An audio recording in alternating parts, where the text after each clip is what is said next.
Hey everybody, what's going on? Hexlex here. I got another Master Duel video for you. So we're coming back to Purrely this time, which I think alongside Dragon Link is pretty widely considered one of the tier 1 decks of the current format. I say current because this current meta is only going for about a week and a half at this point, the time that this video is coming out, before, actually just a little over a week, before we see the release of the second wave of Kashtira cards, which will definitely pretty hugely shake up the meta. Purrely, like pretty much every other deck, I do expect to change at least a little bit in terms of like what tech it's playing, but the overall strategy doesn't like really change even once Kashtira comes out. So figured we'd cover Purrely now. Purrely is also, of course, being one of the two tier 1 decks, I would say, of this meta. Definitely one of the like more important decks to cover early, I think, in that regard. And then once second wave of Cash comes out and we're more in that mindset of being in that meta, we'll go ahead and show off another build with the new techs and whatnot. But this is the Purrely build that I've been playing with for a little bit now. As you can see, I did actually ultimately end up taking the Fenrir's out. I actually do like the Kashtira Fenrir's in here, but I found myself wanting more gas, honestly, especially when it comes to excavating stuff off of Purrely. I wanted more opportunities to find stuff like straight Purrely Street and Purrelyeap, so I was previously only playing one of each of these, and now I'm back up to 2 of each of these. Well, I say back up, I was playing 2 Purrelyeap before, but I wasn't on 2 straight Purrely Street. Let me tell you something, straight Purrely Street is like low-key one of the most ridiculous cards in this deck. You read this card's effect and it looks really innocuous, but like, the more I play this deck, the more I just want to see this card, and I'm honestly even kind of considering putting in a 3rd copy at this point. I don't think that's necessary, but it's just really, really good to have this card. As you can see, we're playing a lot more like generalized tech here. Like I'm on 3 Imperm as well as 2 Effect Veiler, and then also the playset of Triple Tack. I'll say this though, I think that Veiler and especially Imperm are going to be very good going into the Kashtira meta, right? Like there are specific stuff that we can tech against them, like Kurikara Divine Carnate, which is also actually good against this deck too. But when it comes to like just shutting off an Arise Heart on your turn, there's really not a lot that's going to be super... what is the word I'm looking for? Imperm, I think, is just super generic and is going to be one of the better ways to go because, yeah, the Arise Heart banishing everything you do on your turn is scary, but if you just start your turn by Imperming it, it becomes obviously much less intimidating. Purrely is a deck that does get pretty hurt by that banish, as Arise Heart does banish every single card, and Purrely very much needs its Quick Way spells to hit the yard in order for Purrelyly to be used with them, right? So that said, this deck does have ways of playing around the Arise Heart if it does hit the field and resolves. Particularly, you could try to go into a Zeus line with like the Assembled Nightingale or something like that. The Purrely, you can still reveal the stuff from hand if you need to. But, yeah, I don't know. For the time being, I'm really just sticking with some more generic stuff and then just kind of going from there. I'm still not on the Dark Worlds, and I'm still not really a fan of the idea of the Dark Worlds. I don't think they're bad by any means. I just would rather have cards that have other utility besides only serving a function when they're discarded. And as I've said multiple times before too, I very often find myself needing to discard a spell or a trap card to make a turn 1 Noir. And yeah, obviously the Dark World monsters aren't that. They're not bad, and I think some people kind of... This is like kind of a general thing, and maybe it is something about my wording or tone, but if I say I'm not a fan of a piece of tech, I don't think it's like universally bad to play it. I just am not, a fan of playing it myself. That's really what it kind of boils down to. So I don't like the Dark World cards and Purrelys. I don't like playing them, so I don't. But I don't think that if you do, you're a bad Purrely player or anything like that, which I think is, again, something maybe people infer when I say statements like I don't like Dark World cards. So in any case, I just generally, when it comes to ladder builds, I tend to be more of a fan of having greater versatility and utility as opposed to like using tech that's only better in like a specific situation, which is again why I have like 3 Triple Tack as well as 3 Imperm and 2 Veiler, etc, etc. Yeah, as far as the extra deck goes and really the build overall, I don't think there's like too much like weird, wacky, or outstanding I have going on, which is how I tend to like to do these deck profiles, right? I like to showcase a more general build to show what the deck is generally capable of, and then if you want to add some spice, you know, you can kind of do that with the knowledge of, you know, how things kind of generally, again, go for the deck. So let's go ahead and just break this list down card by card and look at these games we've got here. So we're on 2 Effect Veiler, 3 Purrely, 3 Purrelyly, 3 Maxx, 3 Ash Blossom and a Joyous Spring, 1 Nibiru the Primal Being, 3 Triple Tactics Talent, 2 Straight Purrely Street, 3 My Friend Purrely, 3 Purrely Happy Memory, 3 Purrely Pretty Memory, 3 Purrely Delicious Memory, 3 Purrely Sleepy Memory, 3 Infinte Impermanence, and then 2 Purrelyeap. And then for the extra deck, we're on 1 Sylvan Princessprout, 1 Lyrilusc Assembled Nightingale, 1 Lyrilusc Ensemblue Robin, 1 Epurrely Happiness, 2 Epurrely Beauty, 2 Epurrely Plump, 1 Downerd Magician, 1 Expurrely Happiness, 2 Expurrely Noir, 1 Divine Arsenal, AA-ZEUS Sky Thunder, 1 Relinquished Anima, and then 1 Sky Striker Ace Azelea. Alright, there is our list. Let's see some gameplay now. Alright, our first game is actually going to be a mirror match, and our opponent is teched to the nines. They have kaijus, they have dark worlds, they have an adventure engine, but I do think that playing all of this in one build definitely does affect the overall consistency of their deck potentially. So anyway, we're going to be going first here. This hand is not that great. We're going to have to really hope to find something nice off of whatever the Purrely that we summon off of the Delicious we're about to add off of My Friend gets, but that was the plan, at least, until our opponent dropped an Ash Blossom on us. So, rip us. I'm not going to find anything there. I could have normal summoned Effect Veiler and gone for a rank 1 here, but I decided I'd just go for the Beauty instead. We'll have the Beauty and use that as disruption. We can potentially use the Yeap to go into a Noir for more disruption. And then we also have a Veiler and a Maxx here, too. So it's like, you know, I think we have enough going into our opponent's turn. Opponent's going to cross out as a data our Maxx. That's definitely not good, given how the turn 1 went for us there. Going into the main phase, opponent's going to activate a Delicious, revealing themselves as Purrely, activating the Purrelyly effect. I'm going to throw out the Veiler here and not use the Beauty, because the Veiler can only be used during the opponent's turn. I want to make sure I get use out of that now while I still can. Plus, if our opponent had like a call by or something, I could have just used the Beauty anyway to, well, negate it anyway. So there was that as well. Opponent's going to My Friend for 2 Purrely and a Happy Memory. Looks like they end up grabbing one of the Purrelys, and the Purrely is going to excavate another Delicious and another My Friend. They're grabbing the second Delicious here. They're going to try to activate the effect, so I'm going to use the Beauty negate on this, so that way they can't go into the Plump. They will still be able to go into a rank 1, but I have an answer for that as well. I'm going to plan on using the Purrelyeap here. Sure enough, they are using Assembled Nightingale, going into their Zeus pilot. I'm going to wait till they enter battle phase, and now I'm going to use the Yeap. Alright, using Yeap to go into the Noir, and I'm going to use a Noir, and I want to specifically leave the Pretty Memory attached to it as a material. This is actually very important, because the Pretty Memory effect is one I definitely plan on making use of on the follow-up turn here. Whereas the Beauty, it doesn't matter, I always detach that. And the Purrelyly only matters to allow me to use this as a quick effect, but I don't have 2 materials left anyway, so it doesn't matter if I detach it there. Looks like they're going to activate Delicious as their last card, going for another Purrelyly, because they have not yet used the effect to actually, you know, summon a Purrely Exceeds monster. They're going for the Plump off the Delicious Memory in the yard. Plump does get to equip 2 more cards, one of them being another Delicious Memory, but thankfully they can't get up to 5 materials, so no Noir for the opponent here.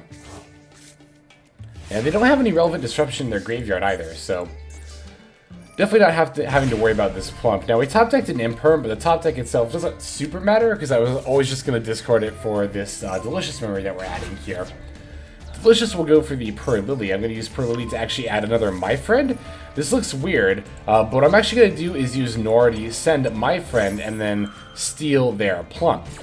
This is because I'm planning on going into a Zeus this turn. But I'm not going to go for the Zeus with the Noir. What I'm going to do is I'm going to use the Lily to make my own Plump here.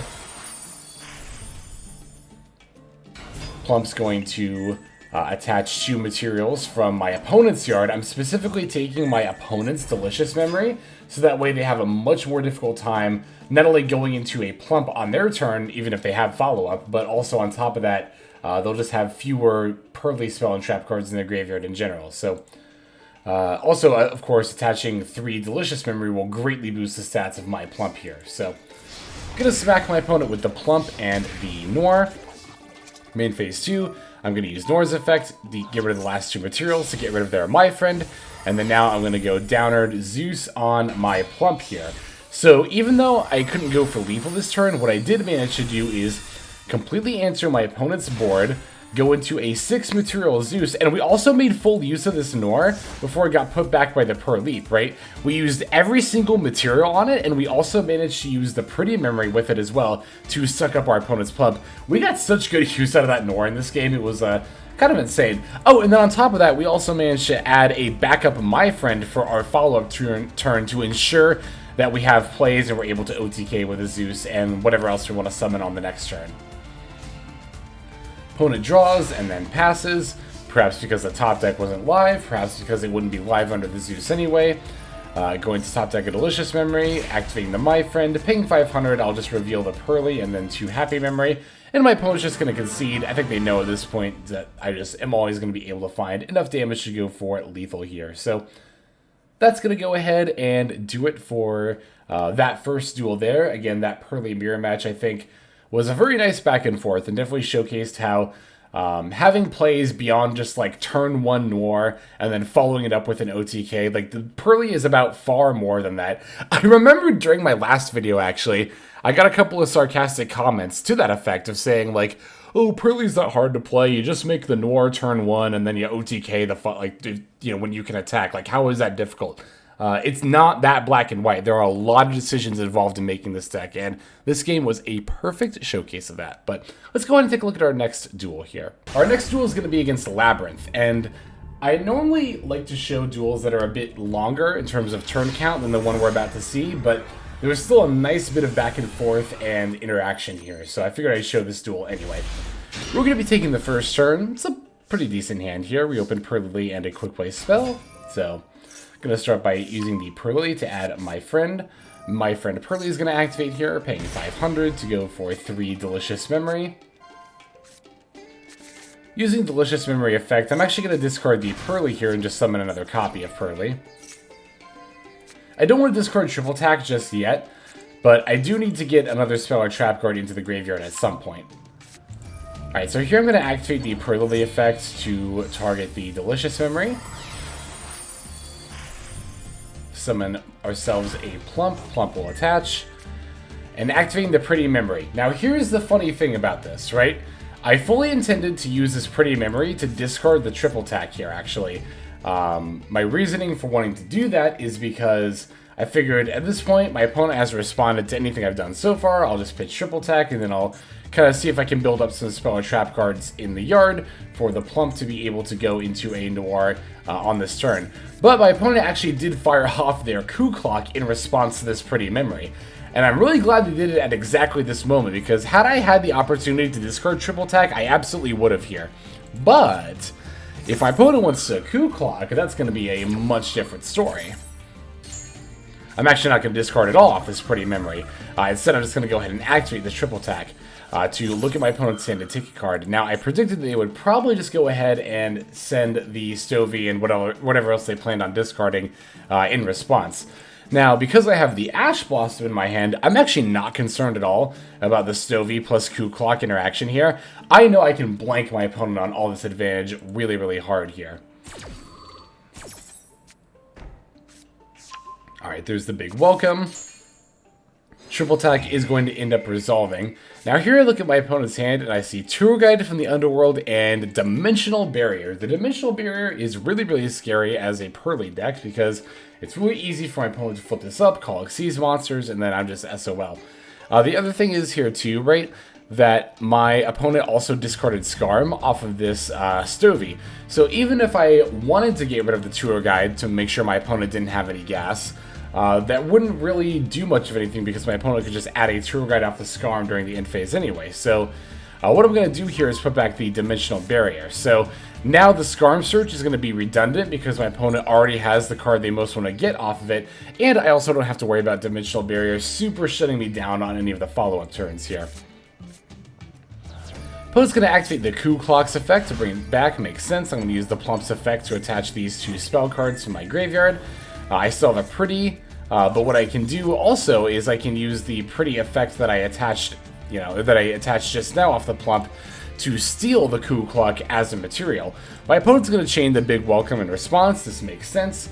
It kind of does it, honestly, because even if they summon something like the Lady here, they still have to bounce her, otherwise... Oh, no, this, hang on, this effect targets, right?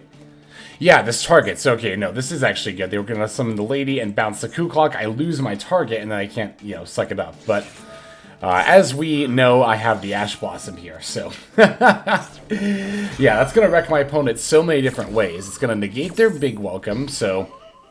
That's going to mean they can't get back their Stove. It means they lose their Ku Klux to the Plump. And it means the last card in hand is a Tour Guide, and they know it can go for the Noir anyway. And I even have the Pretty in hand, so that would have been a Noir with, I think, 7 materials, right? It would have been a lot. Regardless, it would have been a lot. So, yeah, opponent's going to just concede after that. And again, I normally don't like to show duels where I just win on my first turn, but this one had enough interaction that I think it was still worth showing. So... good stuff there. We definitely love to see games against Lab going like this, especially when they open Ku Klux plus Stovey. Things can get really scary otherwise, but let's go and take a look at the next game. Alright, for this one, we're playing against an opponent who is channeling maximum lithium 2300 energy. What I mean by that is my opponent is not only playing Domain Monarch, they're playing a 60-card build of it, which is definitely quite something. So we're going to be going first again here. I'm going to start by normal summoning the Purrely. This hand is like, okay. I mean, we have multiple quick play spells, so that's always good. These Excavates are insane, though. I'm going to grab straight Purrely Street and just slam that down right now. I'm going to be using a Happy Memory to pitch the Imperm and summon the Purrelyly. Purrely will add the My Friend, which is part of why I didn't grab it earlier, and also because the straight Purrely Street, as I mentioned at the top of the video, is pretty insane and will offer very, very good protection here. Gonna activate the Delicious Memory that I searched. No need to discard anything here. We get to just use the Purrelyly effects to go straight for the Epurrely Plump. Gonna activate the Happy Memory here, chain the Plump effect, of course, to attach the Happy as a material. Here I will use the Happy effect to go for the Purrely. That will allow me to get an extra Excavate and maybe an extra add, and it does actually end up being an extra add with the Purrelyeap. Plump is going to attach the Pretty and Happy Memories from the grave to itself, and I could have potentially drawn 2 instead of 1 during my opponent's standby phase here if I had waited on the Yeep, but I figured the Yeep could get better use of it than just drawing 1 card here, so I'm going to go for the Noir now, and I'm also going to go for the Ensemblue Robin. During the end phase, a straight Purrely Street will attach the Sleepy Memory, which again I could have just done on the Plump during the end phase and gotten an extra draw during the standby, but again, I thought I could use Yeep better than that. Alright, so they're going to use Pantheism here, which as soon as I saw Pantheism come down, I looked and saw no extra deck, and I was like, oh, this is Domain Monarch. That's just happening now. It looks like they discarded a Tenacity to draw a couple of cards, and now they're going to add a Domain off of the Pantheism here. Foolish Burial's coming down, sending Erebus, excuse me. AA-ZEUS is going to the normal summon. That will give them an extra normal summon there. And Stormforth is going to definitely complicate things. For those who don't know, Stormforth is basically Kaijus for Monarchs. It allows them to tribute one of my monsters to summon one of theirs. So I guess it's more apt to compare it to Soul Exchange, right? But I definitely don't want my Noir to get tributed here. However, I know that the AA-ZEUS, right, I know that it needs 2, or the Erebus, not the AA-ZEUS. AA-ZEUS is the little one.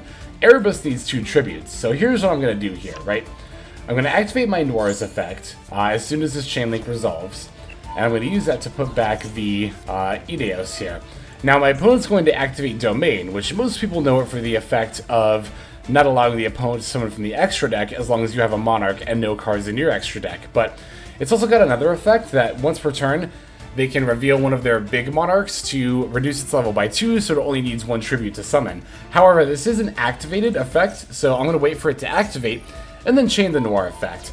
This will put the field spell back in the deck, and because it is a field spell, it actually will not be able to resolve the effect because it's not remaining on the field for the resolution. This is unique to, field, continuous spell cards, as well as continuous trap cards. So Because I put back the domain, it doesn't resolve, the Erebus level does not get reduced, and my opponent is actually not able to use their Stormforth to tribute summon for their Erebus, because they can only tribute one of my monsters with Stormforth, and they don't have an extra monster to tribute. So we gave up the Noir's protection very early there, but as you can see, it was very much worth it, as it is ultimately what won us that game. So neat stuff. We have one more game to look at. Let's go into that here. And our final opponent is going to be on Mikono, but they're particularly on a Dogmatica variant of Mikono. So this coin flip I lost, but they let me go first. So I knew I was up against some amount of Mikono. This is actually the kind of hand where I probably should have considered just not playing anything, but curiosity always gets the better of me. You know what they say, it killed the Purrely. But I just wanted to see if I could get plays here. Plus I was like, you know, if I have one monster with 100 attack, it probably doesn't do anything, but that's actually, you know, wishful thinking, because it very much can, as long as they have a kaiju. So I'm going to use the Sleepy Memory to summon the Purrelyly here, and add the My Friend, which I'll activate, and then use My Friend's effect to add myself a Delicious Memory. But I'm not going to give my opponent any more. Oh no, I'll give them one more draw here, actually, because I'm going to overlay the Purrely and the Purrelyly to go for the Assembled Nightingale. I think this is worth giving them one more draw, because the Assembled Nightingale basically ensures that I'm going to live through my opponent's turn, right? Because even if they are able to remove the Nightingale, by using its effect, I still just don't take any battle damage at all for that turn, so. Alright, Maximus is getting added here, off the Nadir Servants. They set up the extra draw for the Garuro, which is fine. My opponent's going to take control of my Assembled Nightingale with the Mikono equipped spell, the Rondo, but I'm just going to go ahead and chain the effect. That will, of course, yeah, prevent me from taking any battle damage. And my opponent just concedes after that. I kind of find it baffling that my opponent doesn't have like a Downerd ZEUS line in their extra deck. I feel like if you're going to be playing cards that take control of stuff, you should probably be prepared for that. Although, maybe the Mikono extra deck is actually, you know, using enough slots. To be fair, they're on a Dogmatica plan, so maybe they do need those slots. But I kind of doubt it. I don't know. It seems like a pretty early concede for me, to be totally honest. But at the same time, they know I added Delicious, and they know I can add the Happy Memory as a follow-up. And if I have those two, I can just OTK into the Assembled Nightingale. Now you might be thinking, well, Hex, couldn't your opponent just use Assembled Nightingale's effect to ensure they can't take any damage? And the answer is actually no. If you read Reflection Rondo's effect, it says neither player can activate the effects of the equipped monster while you control it. So while they were able to steal my Nightingale, they cannot use the effects. So that ultimately proved to set up a perfect target for me to potentially OTK on, but the opponent just, well, disconnected, quote-unquote, before I got to that point. But alright, that's going to go ahead and do it for these duels. Thank you all very much for watching. Let's move now to our outro. Alright everybody, that's going to do it for this video. Thank you for watching all the way to the very end. That means a whole lot to me, and it's also a fantastic way to support the channel. And if you're interested in supporting the channel in other ways besides YouTube, there are plenty of ways to do that. If you check out the description below, you'll find a bunch of links down there. One of them goes to my Patreon. You're actually seeing the names of everyone subscribed to the Patreon on the screen right now. So if you're interested in getting your name in the credits here at the end, if you want to see more daily Master Duel content, or if you're interested in one-on-one private coaching sessions, I offer all of that on Patreon. I also stream live on Twitch. Feel free to go ahead and click that link and follow and or subscribe there. I also have the Discord community, if you want to follow that link, where hundreds of duelists have already signed up. Free to join, and you can just come hang out, talk about the game, and chill in general. Final link that's going to be in the description is my Twitter. You can follow that if you want some more notifications of what's happening with the channel. So, all in all, thank you all so much for watching, and I hope you have a fantastic day.